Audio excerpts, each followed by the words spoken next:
આજરોજ વગડા તાલુકાના સારણ ગામના ગ્રામજનો અને ખેડૂતો દ્વારા હેમાની કોપકેર પ્રાઇવેટ લિમિટેડ અને જીએસપી નીલકંઠ એન્વાયરો કંપનીમાંથી નીકળતા પ્રદૂષણના કારણે ખેત પાકોને નુકસાન થતું હોવાનો આક્ષેપ કરી સંબંધિત તંત્ર સમક્ષ આવેદનપત્ર આપવામાં આવ્યું હતું।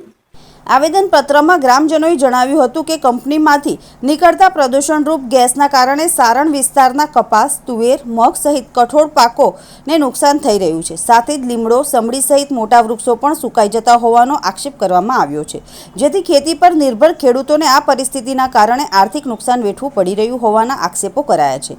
ખેડૂતોના જણાવ્યા મુજબ અગાઉ પણ કંપનીની ચોક્કસ પ્રોડક્ટ 3 વર્ષ સુધી ચાલુ હતી, ત્યારે આવી જ રીતે પાકને નુકસાન થયું હતું। જ્યારે 3 વર્ષ સુધી પ્રોડક્ટનું ઉત્પાદન બંધ રહ્યું ત્યારે પાકને નુકસાન થયું ન હતું, જેથી આ પ્રોડક્ટ ફરી બંધ કરવાની માંગ કરવામાં આવી છે। અન્ય પ્રોડક્ટનું ઉત્પાદન શરૂ કરવામાં આવે તો ગ્રામજનોને વાંધો ન હોવાનું પણ આવેદનપત્રમાં જણાવાયું છે।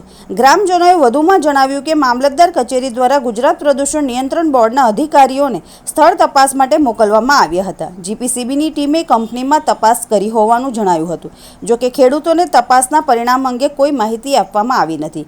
ગ્રામજનોએ તંત્ર સમક્ષ સમગ્ર મામલે યોગ્ય તપાસ કરી ખેડૂતોને થયેલા નુકસાનનું વળતર આપવા તેમજ ખેડૂતોના હિતમાં સંબંધિત પ્રોડક્ટનું ઉત્પાદન બંધ કરવા માંગ કરી છે। જ્યારે આ અંગે હિમાની કંપનીના અધિકારી પંકજ ત્રિવેદીએ જણાવ્યું હતું કે અમારી કંપનીમાંથી કોઈપણ પ્રકારનું દૂષિત પાણી બહાર છોડવામાં આવતું નથી। અમારો પ્લાન્ટ ઝીરો ડિસ્ચાર્જ સિદ્ધાંત પર કામ કરે છે, જેથી પ્રદૂષિત પાણીથી ખેતીને નુકસાન થવાનો સવાલ જ ઊભો થતો નથી।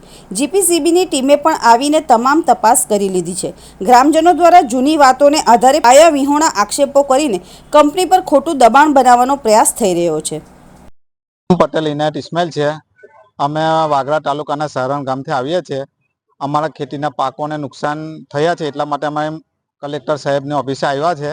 અમે મામલતદાર સાહેબશ્રીને બી રજૂઆત કરેલી હતી અને એમને જીપીસીબી વાળાને મોકલ્યા હતા, પણ એમને કંઈ રિસ્પોન્સ હજુ આવ્યો નથી જીપીસીબી, એટલે અમે મામલતદાર સાહેબ આવ્યા છે। અમારા ખેતીના પાકોને કપાસ, તુવેર, મગ, મઠિયા બધું સુકાઈ ગયું છે। હવે કંપનીવાળા એવું કહે છે કે વરસાદને કારણે છે, પણ વરસાદ ઘણો પુષ્કળ થઈ ગયો છે, તો પણ અમે બીજા વખતે કપાસ બનાવ્યો, તુવેર ખેતરમાં ઉયરી, એ પાક પણ સુકાઈ ગયા છે બીજા વખતે પણ। એટલા માટે અમે હેમાની કંપની જે કરીને છે તો અગાઉ 3 વર્ષ પહેલા ચાલુ થઈ હતી, તો આ પ્રોબ્લેમ આવ્યા હતા અમારે। પછી એ કંપની 3 વર્ષ બંધ રહીને પાછી બી 7-8 મહિનાથી ચાલુ કરી છે। એટલે એ કંપની પાછી જ્યારની ચાલુ થઈ ત્યારના અમારા ગામના લીમડા, ઝાડ, કપાસ, તુવેર, મગ, મઠિયા બધું સુકાઈ ગયું છે। હજારો એકરનું નુકસાન છે અમારે ત્યાં, અમારા ગામની અંદર। એટલે અમે મામલતદાર સાહેબને બી આવેદનપત્ર આપ્યું અને અહીં કલેક્ટર સાહેબને આવેદનપત્ર દેવા માટે આવ્યા છે। એટલે અમારી માંગણી એવી છે કે એ પ્રોડક્ટ જે બનાવે છે, ઘાસ ચારાની જે સુકાવાની દવા બનાવે છે, એનાથી જ નુકસાન થાય છે। એટલે અમારું એવું જ કહેવા માંગે છે કે એ કંપની બંધ કરવામાં આવે, યા પછી એનું પ્રોડક્શન જે છે એ પ્રોડક્ટ બદલવામાં આવે, જે બીજું પ્રોડક્શન ઉત્પાદન કરે, એ અમારી માંગણી છે।